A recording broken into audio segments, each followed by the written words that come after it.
The crowd was silent now, listening to every word.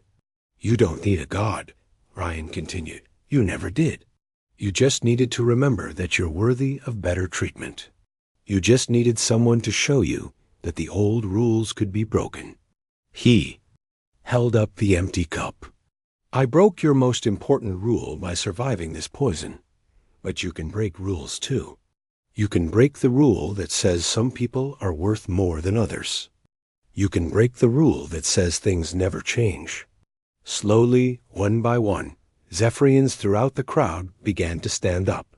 Workers and nobles, scientists and priests, all rising together. "We understand," the worker on stage said, speaking for all of them. "You're not our god. You're our friend. You're our teacher. You're the person who showed us what we could become." Ryan felt the poison starting to lose its grip on his system. His human immune system was winning again, just as Lisa had predicted. "That's right," he said, his voice getting stronger.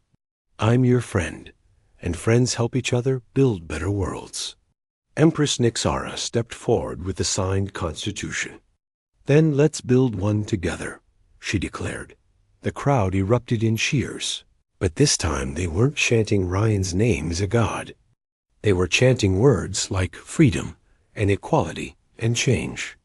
Later, as the celebration continued outside, Ryan sat quietly with his crew in their temporary quarters. "So," Jake said, "how does it feel to stop being a god?" "Relieving," Ryan replied honestly.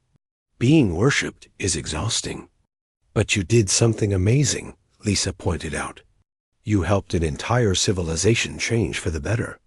"We all did," Ryan corrected. "Empress Nixara could have fought the changes. Counselor Zixth could have kept his guilt secret. Research. Prime Clith could have refused to study human biology. Everyone chose to make things better." Dr. Blake checked her medical readings one more time. "How do you feel now? Any lasting effects from the poison?" "Just tired," Ryan said, "and hungry, and ready to go home." "Not yet," Jake said with a smile. "The Empress wants us to stay for the transition period. She says they might need human advisors to help set up their new government," Ryan groaned. "More diplomacy?" "Hey," Lisa laughed, "at least they won't try to poison you again." "That's what you said last time," Ryan pointed out.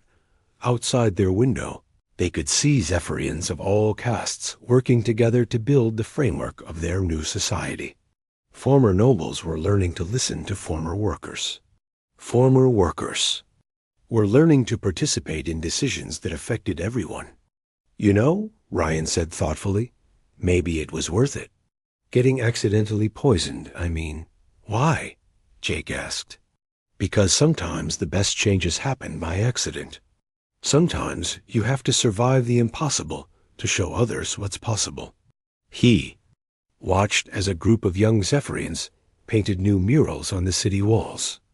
Instead of depicting the old gods or the crystal hierarchy, the murals showed different species working together, learning from each other, building something better than what came before. "Besides," Ryan added with a grin, "I've got a great story to tell at parties now." "What story is that?" Lisa asked. "The time I accidentally became an alien god by having good digestion."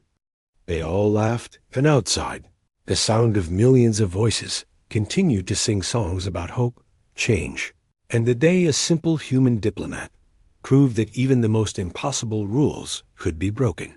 The galaxy was becoming a bigger, more interesting place. And it all started with one very unfortunate practical joke and one very strong human stomach. 6 months had passed since Ryan accidentally became a god. Today was the day he had planned to fix everything, and he was more nervous than he had ever been in his life. The great amphitheater on the Zephyrian capital world was filled with millions of beings. Representatives from every world in the Empire had come to hear their god speak. The crystal walls sparkled with the light from countless Zephyrian bodies, creating a rainbow that stretched as far as the eye could see. Ryan stood backstage with Captain Morrison Dr. Blake, and Empress Nixara. His hands were shaking slightly. "Are you sure about this plan?"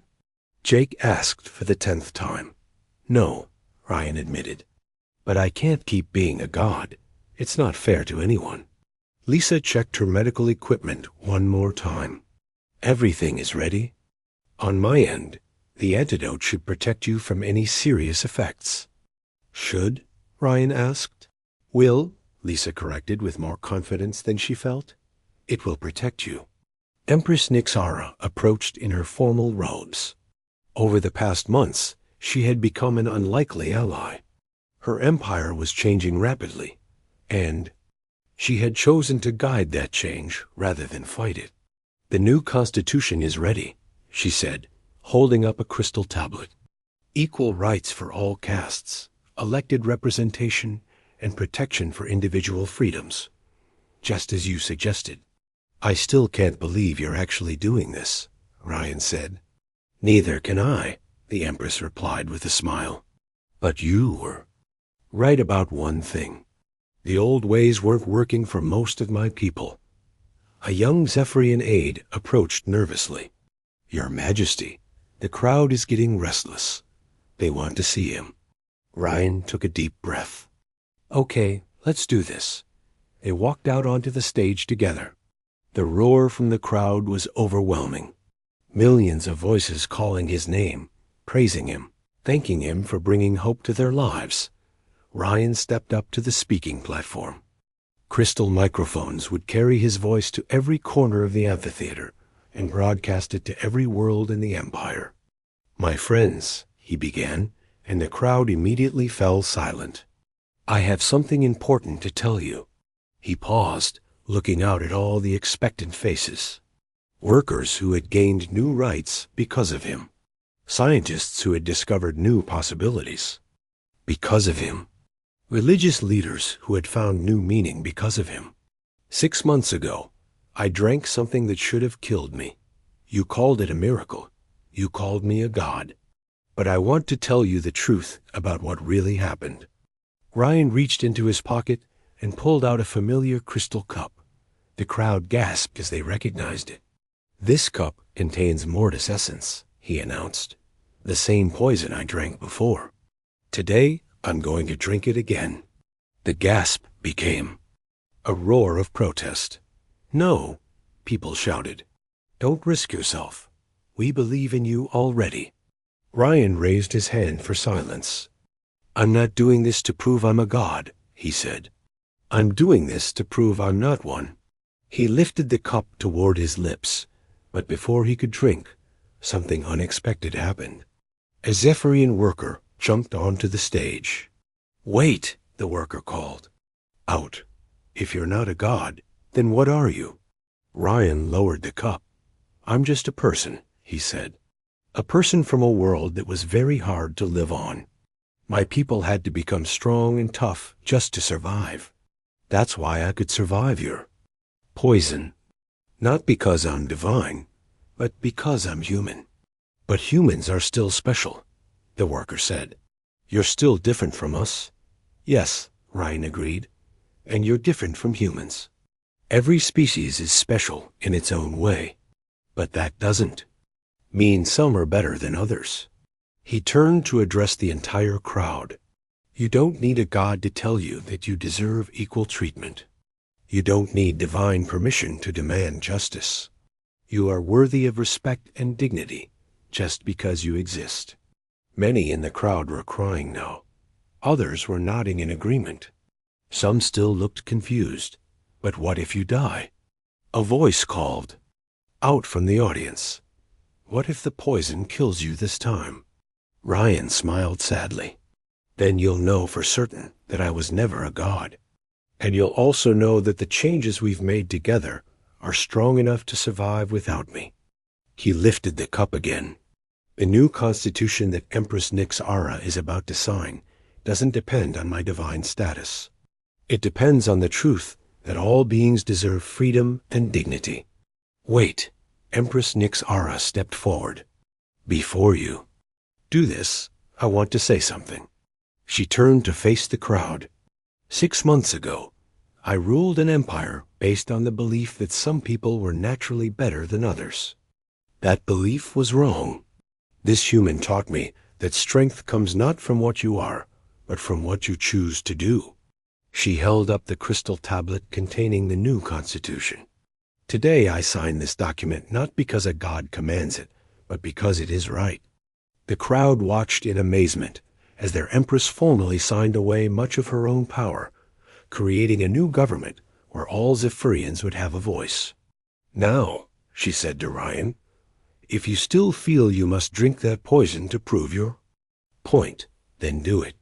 But know that the changes you inspired will live on regardless. Ryan nodded and brought the cup to his lips. The crowd held its breath as he drank the entire contents. For a moment, nothing happened. Then Ryan stumbled slightly and grabbed the podium for support. I feel it, he said into the microphone. The poison is working. My stomach hurts. My head is spinning. I'm mortal, and I'm in pain. But even as he spoke, his voice remained strong. His human biology was already working to neutralize the toxin, just as it had before. You see? He said, even though he was clearly struggling. I'm not immune to pain. I'm not immune to poison. I just heal faster than you do. Dr. Blake stepped forward with her medical scanner. His vital signs are stressed, but stable, she announced. He's going to be fine, because he's a god. Someone in the crowd shouted. No, Ryan said firmly, even though speaking was becoming difficult. Because I'm human. Because my ancestors survived millions of years of danger and pain and death. Because evolution made us tough enough to handle almost anything. He straightened up with effort. But you know what? Evolution made you tough too, in different ways. Your species survived just as long as mine did. You're just as worthy of respect. And freedom. 3 days had passed since Ryan drank the Mortis essence, and the situation had gotten much worse. The human crew was now staying in a special building that the Zephyrians had built just for them. Outside, thousands of Zephyrians gathered every day, hoping to see the god who cannot die. Ryan sat at a table, looking tired and frustrated. He had tried to explain human biology to groups of Zephyrian scientists, but every explanation only convinced them more that he was divine. Look, Ryan said to the latest group of researchers. Humans sweat to cool our bodies down. This is normal. For us. But you produce water from your skin, one scientist said in amazement. You create the essence of life from your own body. It's just salt water, Ryan protested. He is too modest, another scientist whispered. Only gods are humble about their miracles. Lisa walked into the room carrying a data tablet. Ryan, you need to see this, she said with concern. The tablet showed news reports from across the Zephyrian Empire. Crowds were gathering on every world. Some planets had stopped working entirely as people left their jobs to pray and discuss the human god. It gets worse, Lisa continued. Different groups are interpreting your message in different ways. She showed him video feeds from various worlds. On some planets, lower caste workers were demanding equal rights. On others, they were refusing to work at all. A few worlds had declared independence from the Empire, saying their new god wanted them to be free. This is a disaster, Ryan said, putting his head in his hands. Captain Morrison entered the room with High Counselor Vexstar and several other Zephyrian leaders. Vexstar's crystal body was flickering with stressed orange and red lights. The situation is becoming critical, Vexstar said. 5 worlds have declared independence. Work has stopped on 12 others. And some groups are trying to drink Mortis. Essence themselves, hoping to become gods like you. What? Ryan stood up quickly. People are poisoning themselves? 17 have died so far, Vexstar said sadly. They believe that faith will protect them as it protected you. Ryan felt sick, and not from the poison this time. I have to stop this. I have to tell them the truth. We tried that, said Counselor. Zixth, who had become one of Ryan's strongest supporters since confessing his role in the poisoning incident. The more you deny being divine, the more they believe you are. Because, added a Zephyrian religious leader, humility is the greatest virtue of the gods in our old stories. Research Primeclith entered the room carrying several crystal tablets, full of data. I have completed my analysis of the human's biology, she announced. The results are disturbing.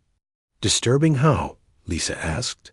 According to my measurements, humans should not be able to exist, Clyde H. said.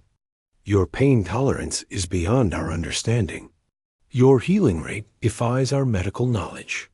Your chemical processing ability exceeds our most advanced machines. That's just evolution, Ryan said desperately. Earth was a dangerous planet. We had to adapt or die. But that's exactly what makes it miraculous, Clythe replied. What you call normal, we call impossible. Your entire species possesses abilities that we consider supernatural. Outside, they could hear the crowd chanting again. New songs had been created about Ryan, and the sound of thousands of voices was both beautiful and terrifying. There's something else, Vextar said quietly. Some of our military leaders are getting worried. They think that if humans are this powerful, your people might invade us. We're not invaders, Jake said firmly. We came here in peace. I know that, Vextar replied. But if one human can survive our deadliest weapon without even trying, what could a human army do? A young Zephyrian messenger ran into the room. His lights were flashing in urgent patterns of excitement and fear. Counselor, he called out. A ship has arrived from the outer rim worlds. The passenger says she must. Speak with the human god immediately. Who is it? Vextar asked. Lady Nixara of the Crystal Throne, the messenger replied. Vextar's lights went completely white with shock. The Empress herself is here? Minutes later, the most impressive Zephyrian Ryan had ever seen entered the room. She was taller than the others, and her crystal body was perfect in every way. The lights under her skin moved in complex, beautiful patterns that hurt to look at directly. So, she said in a voice like crystal bells, this is the human who has thrown my empire into chaos. Ryan tried to bow politely, but Empress Nixara raised a hand to stop him. Don't, she said. If you bow to me, my people will think I am your equal. If you don't bow, they will think you are above me. Either way, I lose. I'm sorry, Ryan said. I never meant for any of this to happen. I know, the Empress replied, which somehow makes it worse. You destroyed thousands of years of social order by accident. She walked around Ryan, studying him like he was a puzzle she needed to solve. Tell me, she said, what do you want? What would make you go away and let my empire return to normal? I just want people to stop getting hurt because of me, Ryan said honestly. The Empress stopped walking. Interesting answer. Not what I expected from someone claiming to be divine. I'm not claiming to be divine, Ryan said. Everyone else is doing that. Yes, I know. I've read all the reports. She turned to address the Zephyrian leaders. Leave us. I want to speak with the human alone. Your Majesty, Vextar protested. That might not be safe. If he wanted to harm me, do you think any of you could stop him? The Empress asked. According to your own reports, he can survive. Anything we might do to him. After the others left, the Empress sat down across from Ryan. For the first time, her perfect composure seemed to crack a little. Do you know what you've done? She asked quietly. I've caused a lot of trouble, Ryan sighed. You've given hope to billions of people who had none, she corrected. The lower castes have been oppressed for thousands of years. They were told it was natural law, that biology determined their place in society. But you proved that supposed. Natural laws can be broken. I just have a strong immune system, Ryan said. To them, that doesn't matter. What matters is that you represent change. You represent the possibility that things don't have to stay the way they are. The Empress leaned forward. I could have you killed, you know. Not with poison, obviously, but there are other ways. Ryan felt a chill run down his spine. Would that solve your problems? No, she admitted. It would make you a martyr. The revolution would become a holy war. She paused. Besides, some of the changes your presence has caused, they're not entirely bad. What do you mean? Some of my advisors have been studying your people's history. They tell me that humans have something called democracy, where leaders are chosen by the people instead of by birth. Yes, Ryan said. It's not perfect, but it works better than most alternatives. Perhaps, the Empress said thoughtfully. Perhaps. It's time for my empire to try something new. A loud crash came from outside. Through the window, they could see that part of the crowd had broken through the security barriers and was approaching the building. They want to see you, the Empress observed. They want their god to speak to them. I'm not good at being a god, Ryan said. Then maybe, the Empress said with a slight smile, you should try being a teacher instead. What do you mean? You've already changed everything just by existing. Now you have a choice. You can run away and let others interpret your message however they want, or you can stay and help guide the changes you've started. Ryan looked out at the crowd of hopeful, desperate faces. And if I stay? Then maybe, the Empress said, we can find a way to build something better from the chaos you've created. The crowd was chanting his name now, and Ryan could see that many of them were crying. Not from sadness, but from hope. What would I have to do? He asked. Be yourself. The Empress replied. Tell them what you really believe. Not as a god, but as a person who has seen how things could be different. Ryan took a deep breath. And you'll support this? Even if it means changing your entire society? The Empress's lights flickered in patterns that might have been laughter. My dear human, she said, my society is changing whether I support it or not. The only question is whether I try to guide that change or get swept away by it. Outside, the chanting grew louder. Ryan could hear new voices joining in, singing songs about hope and change and the possibility of a better world. All right, he said finally, I'll try. But I'm going to need help. You'll have it, the Empress promised. From me, and from anyone else who wants to see what this galaxy can become when we stop believing that biology is destiny. Ryan looked at the religious leader who was bowing in front of him. The Zephyrian's crystal body was covered in glowing symbols, and his lights pulsed in slow, respectful patterns. Please don't bow, Ryan said uncomfortably. I'm really not a god. I'm just a person who apparently has a strong stomach. But his words only seemed to make the religious leader more excited. Such humility, the priest exclaimed. Only a true divine being would deny their own godhood. That's not what I meant, Ryan protested. Dr. Lisa Blake had been quietly working with her medical scanner and computer. She looked up from her readings with a surprised expression. Jake, she said quietly to the captain, I think I know why Ryan survived. Tell me, Jake said. Lisa pulled up data on her tablet. It's actually pretty simple when you think about it. The mortis essence works by breaking down cellular structure, right? But human biology is different from Zephyrian biology in some key ways. She showed her screen to Jake and Ryan. Our stomach acid is much stronger than theirs. Our liver produces enzymes they don't have, and our cells repair themselves faster because of Earth's harsh environment. So, Ryan asked, so your body treated the mortis essence like any other toxin. Your stomach acid weakened it, your liver started breaking it down, and your cells began repairing any damage faster than the poison could cause it. Research Prime. Clythe overheard this explanation. Her lights flashed in rapid patterns of excitement and disbelief. "Impossible," she said. "Mortis essence cannot be neutralized by simple biological processes." "Simple?" Lisa laughed. "There's nothing simple about human biology.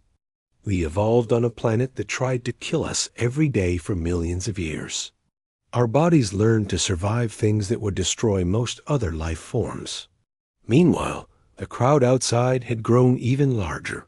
The chanting was getting louder, and more religious leaders were arriving at the hall. Some carried ancient books made of crystal. Others brought ceremonial objects that glowed with their own light. Vextar looked very worried.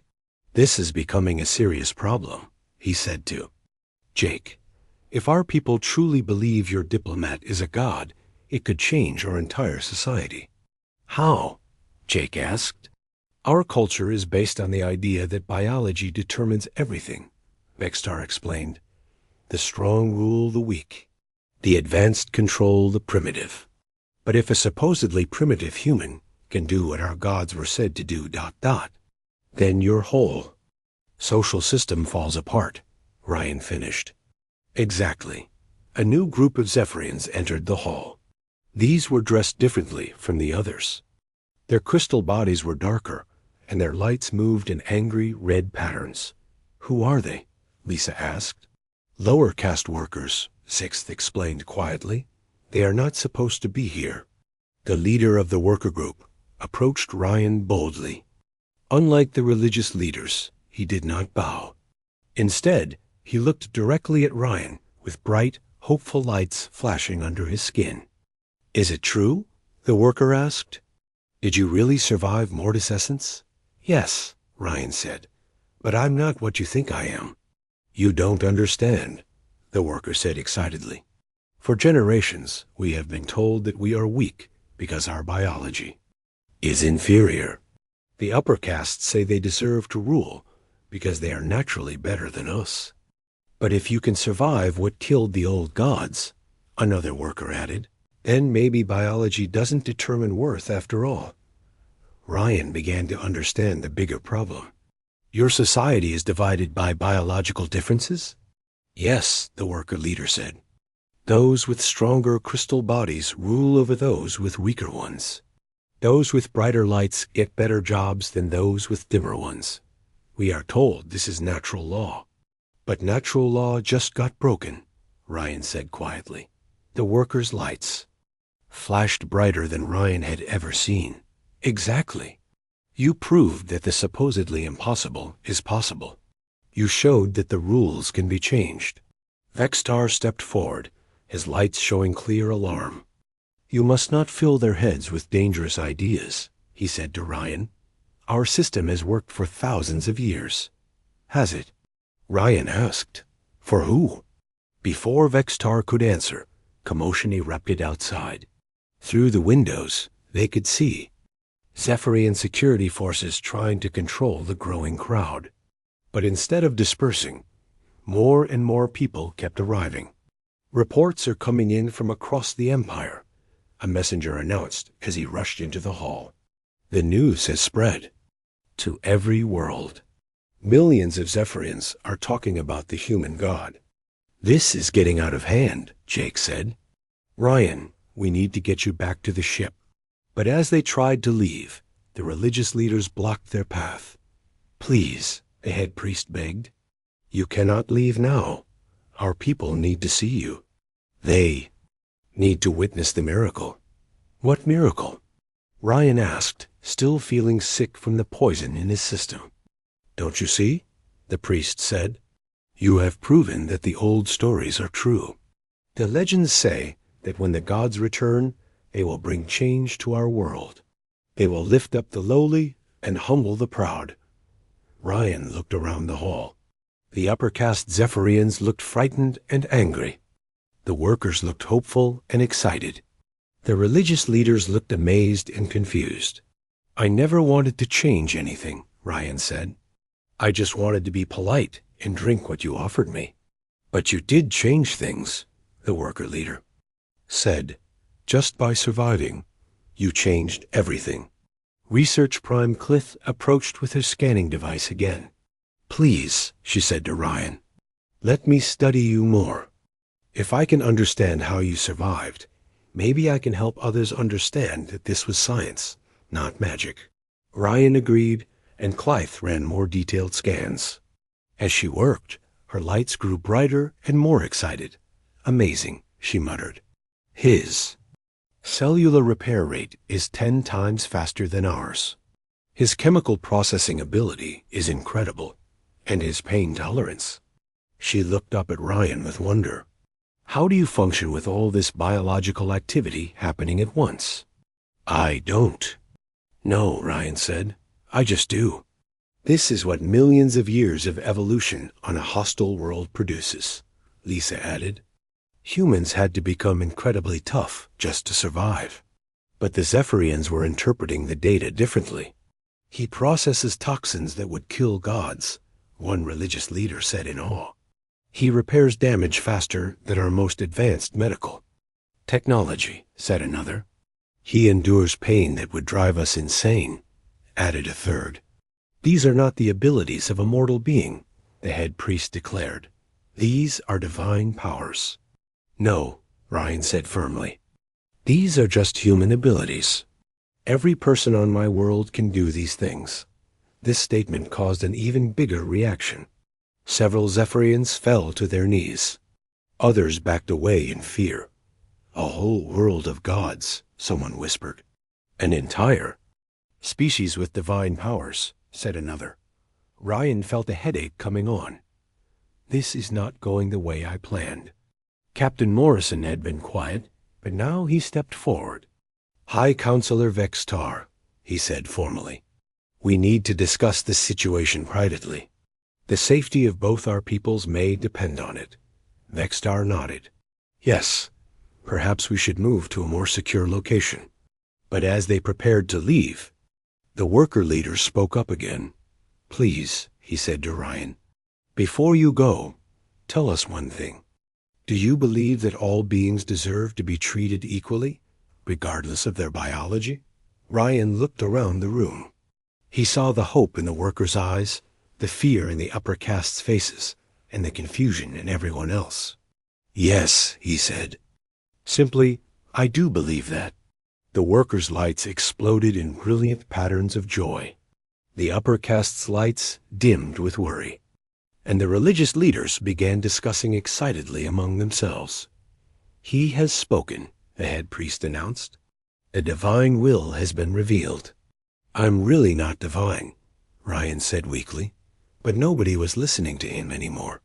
Half the room was celebrating, and the other half was planning what to do about a revolution that seemed to be starting because of one human's strong stomach. Outside, the chanting grew louder, and new words were being added. Lisa's translator picked up phrases like "equality for all," and "biology is not destiny," and "the god who drinks death brings change." "You have a problem," Jake said quietly to his crew.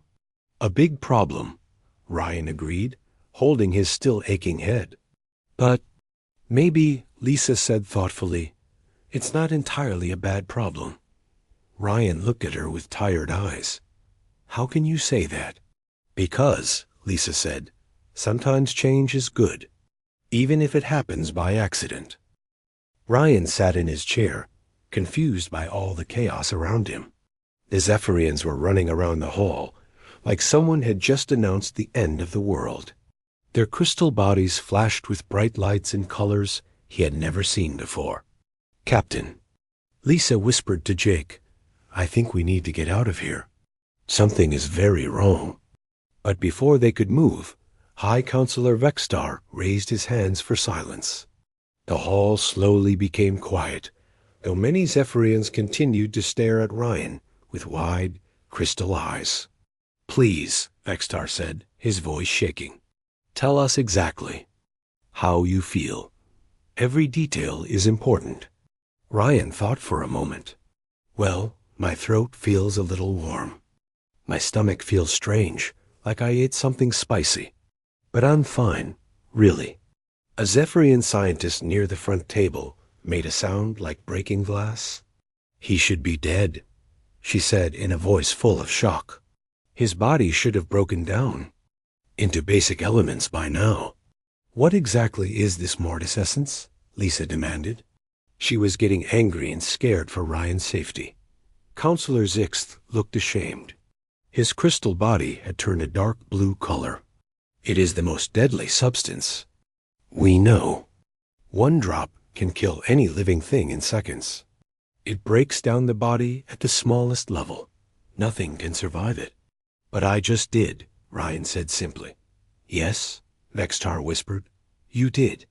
Jake stood up and put his hand on Ryan's shoulder. We're leaving now. Lisa, scan Ryan with everything you have. Lisa pulled out her medical scanner and ran it over Ryan's body. The device beeped and showed various readings. His heart rate is a little high, she said. Body temperature is slightly elevated, but everything else looks normal. This cannot be, said the Zephyrian scientist. She was a smaller creature, with lights that moved very fast under her crystal skin. I am Research Prime Cliff.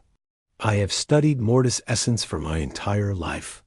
It kills everything. Plants, animals, even some types of machines. Nothing lives after contact with it. Ryan wiped his forehead. He was starting to sweat a little, but he still felt okay. Maybe humans are just built differently than you thought. Differently? Clythe's lights flashed bright white. You would have to be made of something other than normal matter to survive mortis essence. I'm pretty sure I'm made of normal matter, Ryan said with a small laugh. But the Zephyrians were not laughing. Many of them had begun to kneel down and bow their heads toward Ryan. Others were backing away from him like he might explode. This is impossible. One of them kept saying over and over, impossible, impossible, impossible. Vextar walked slowly around the table to stand in front of Ryan. His tall crystal body towered over the human, but somehow he seemed smaller now. In all our history, he said quietly, only the old gods were said to be immune to mortis essence. The legends say they could drink the waters of ending and turn them into the waters of life. I'm not a god, Ryan said quickly. I'm just a person, a diplomat. I have a job in a small apartment, and I worry about paying bills like everyone else. But his words seemed to make the Zephyrians even more amazed. Several more dropped to their knees. He speaks of mortal concerns even after drinking death, one of them whispered. He walks among us as if nothing has happened. Lisa grabbed Ryan's arm and checked his pulse the old-fashioned way. Ryan, I need you to tell me if you feel anything strange. Anything at all. Just a little warm and tired, Ryan said. Like I might be getting a cold. Research Prime Cliff came closer, her lights flashing in rapid patterns. May I scan you with our equipment? She asked. Please. I must understand how this is possible. Jake looked like he wanted to say no. Ryan nodded. If it helps everyone calm down, sure. Clyde H. held up a crystal device that glowed with soft blue light. She ran it over Ryan's body several times, and each time it made a different sound. With each scan, her lights flashed brighter and faster. Incredible, she breathed. The mortis essence is still in his system. It should be destroying his cells, but instead it seems to be breaking down itself. What does that mean? Jake asked. I don't know, Clyde H. admitted. This has never happened before. His body is doing something to the poison that our science cannot explain. Ryan felt his stomach growl. Excuse me, but is there any regular food? I'm getting hungry. The request sent another wave of shock through the Zephyrians. He's hungry, one of them said in amazement. After drinking mortis essence, he's hungry. This is getting ridiculous, Jake muttered. Ryan, we're going back to the ship. You need a full medical examination. But before they could leave, a young Zephyrian ran into the hall. His lights were flashing in urgent patterns, and he was breathing hard. Counselor Vextar, he called out. The news is spreading through the city. Everyone is talking about the human who drank Mortis essence and lived. Vextar's lights turned orange with worry. How many people know? Everyone, the messenger said. The story is traveling faster than light. They're saying a god has come to us in human form. Oh no, Ryan said. That's not good. Through the crystal windows of the hall, they could see crowds of Zephyrians gathering in the streets. More and more were coming, their lights flashing in excited patterns. Some were carrying what looked like gifts. Others seemed to be praying. They're coming here, Lisa observed. Yes, Vextar said sadly. They will want to see the human who cannot die. But I can die, Ryan protested. I'm very mortal. I get headaches and stub my toes and everything. Counselor Zixif approached them. With his head bowed. I must confess something, he said. The Mortis essence ... It was my idea. I thought it would be a harmless joke. I never meant for anyone to actually drink it. I am deeply sorry. You tried to poison our diplomat as a joke. Jake's voice was getting dangerous. We never thought. He would actually drink it, Zixt said quickly. We thought your technology would detect the danger. We thought you would politely refuse, and we could all laugh about it later. It was supposed to prove that humans were not as advanced as you claimed. Well, that backfired, Lisa said dryly. Ryan stood up and walked to the window. The crowd outside was getting bigger. Thousands of Zephyrians were gathering in the plaza below. Their combined lights made the whole area glow like a rainbow. What happens now? He asked. I don't know, Vextar admitted. This has never happened before. Our people, they have always believed that only divine beings could survive Mortis essence. If you are truly mortal, if you are just a normal human, then everything we thought we knew about the universe is wrong. Or maybe, Research Prime Clythe said thoughtfully, humans are not as normal as we thought. Ryan felt another wave of tiredness wash over him. His hands were shaking a little now, and he was starting to feel cold despite the warm feeling in his stomach. Ryan? Lisa noticed his condition immediately. How do you feel now? A little sick, he admitted, like I have the flu. The Zephyrians gasped. He shows mortal weakness, one of them said. He suffers as we do. But he still lives, another pointed out. The Mortis essence has not killed him. Clythe ran her scanner over Ryan again. Fascinating. His body is fighting the poison like it fights a disease. His immune system is actually winning. Is that good or bad? Jake asked. It should be impossible, Clythe said. But yes, it's good. If his body continues to fight like this, he should recover completely. Outside, the crowd was starting to chant something in the Zephyrian language. The sound was like a crystal symphony mixed with a prayer. What are they saying? Ryan asked. Vextar looked embarrassed. They are chanting the God who walks among us and the drinker of death. Great, Ryan said weakly. Just great. A new group of Zephyrians entered the hall. These ones were dressed in more elaborate robes, and their crystal bodies were covered in carved symbols. The religious leaders, Vextar explained. This situation just became much more complicated. The lead religious figure approached Ryan and bowed deeply. When he spoke, his voice was full of reverence and fear. We greet you, Divine One. We have come to witness the miracle with our own eyes. Captain Jake Morrison stood on the bridge of the ship Endeavor. He looked out at the strange world below them. The planet was covered in tall crystal towers that sparkled like diamonds in the sunlight. This was their first time meeting the aliens who lived here. Captain, we're getting a message from the planet, said Communications Officer Amy Chun. She pressed some buttons on her control panel. They want to talk to us, Jake nodded. Put them on screen. The main screen flickered to life. A tall see-through being appeared on the screen. It looked like it was made of living crystal. Lights moved under its skin in patterns of blue and green. When it spoke, its voice was like music mixed with the sound of wind chimes. "Welcome, humans," the alien said. "I am High Counselor Vexstar of the Zephyrian Empire. We have been waiting to meet your kind." Jake straightened his uniform.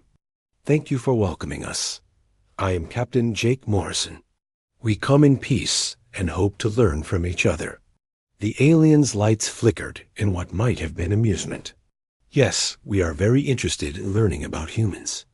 Please send down your best people. We will hold a great feast in your honor." Jake turned to his crew. "Ryan, Lisa, you're with me. This is why we're here." Ryan Carter, the ship's diplomat, checked his notes one more time. He had studied everything they knew about the Zephyrians. Lisa Blake, their scientist who studied alien life, gathered her equipment. She wanted to learn everything she could about these crystal beings. "Remember," Jake said as they got ready to leave the ship, "we represent all of humanity today. Be respectful, be careful, and try not to start any wars." Ryan smiled. "Don't worry, Captain.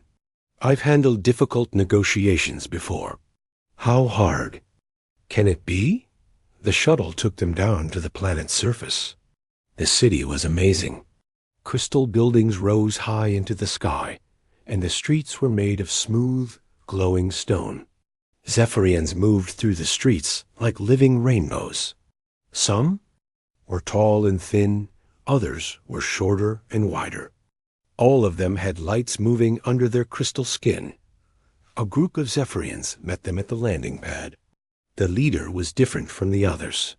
His crystal body was darker, and the lights under his skin moved in more complex patterns. "I am Counselor Zixth," he said. "I will take you to the feast hall." As they walked through the city, Ryan noticed how the other Zephyrians looked at them. Some seemed curious, others appeared to be laughing. The lights under their skin flickered in quick, bright patterns. "What do those light patterns mean?" Lisa asked quietly. "Different emotions and thoughts," Zixth explained. "Right now, many of my people are amused by your visit." "Amused?" Ryan asked. "Why?" Zixith's lights flickered faster. "You will understand soon enough." The feast hall was enormous. Crystal tables filled the room, and hundreds of Zephyrians sat around them. At the front of the room, a high table waited for the human guests. High Counselor Vexstar stood as they entered. "Welcome, honored guests," Vexstar announced. His voice carried through the hall without any machines to make it louder. "Today we celebrate the meeting of two great peoples." Jake, Ryan, and Lisa sat at the high table. The Zephyrian leaders sat with them, their crystal bodies gleaming in the light from the ceiling. "Tell us about your world," Vexstar said as crystal servants brought food and drink. "We hear that Earth is a harsh place." "It can be," Jake replied, "but it made us strong.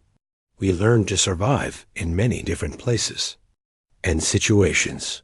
The Zephyrians' lights flickered in patterns that looked like laughter. "How interesting," Vexstar said. "We Zephyrians have always lived in perfect conditions. Our science lets us control everything around us. We have never needed to struggle." Lisa studied the food they brought.